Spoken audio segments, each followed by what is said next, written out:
Bonjour ou bonsoir à tous, suivant l'heure à laquelle vous regarderez cette vidéo, c'est votre présentateur de l'émission Chronique Paranormale, John Sinclair.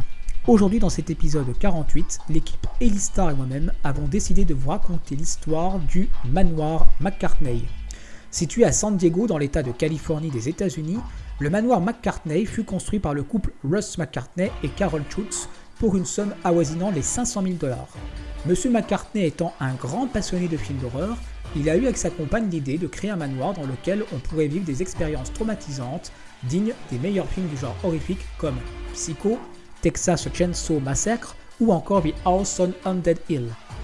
Bien sûr, comme toute attraction qui se respecte, il y a certaines règles à respecter. Tout d'abord, l'entrée au manoir est interdite aux moins de 21 ans. Il est formellement déconseillé aux personnes ayant la santé fragile comme des troubles respiratoires et ou cardiaques par exemple, et aux femmes enceintes de participer à ce que propose le manoir McCartney.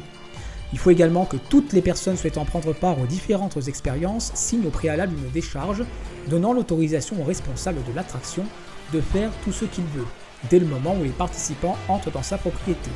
Une fois cette dernière signée, il n'est plus possible de faire machine arrière, sauf dans ces trois cas. Si les participants commencent à perdre la raison, à perdre la connaissance, ou à être victimes d'une blessure sérieuse et grave.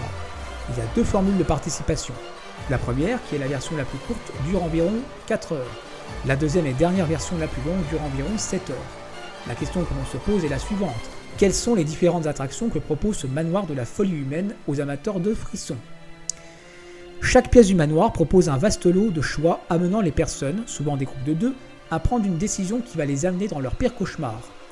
Ainsi, des attractions comme être enfermé dans une cage en étant ligoté et bâillonné, en étant aspergé de faux sang, être séquestré dans un frigo, manger des choses étranges et épouvantables, être enfermé dans un cercueil ou encore se faire plonger la tête dans les toilettes avec de fausses araignées et de faux serpents font partie des expériences à succès du manoir McCartney.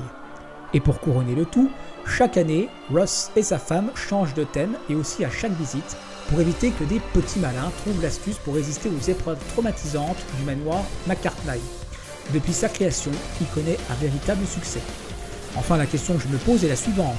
Même si nous sommes des amateurs, voire des passionnés du cinéma horrifique, comme ça semble être le cas pour les McCartney qui semblent s'inspirer de ce genre pour leur manoir, peut-on accepter d'aller aussi loin dans la folie de l'homme ? Une question dont je vous laisse libre d'y répondre. C'était votre présentateur de l'émission Chronique Paranormale, John Sinclair. À très bientôt.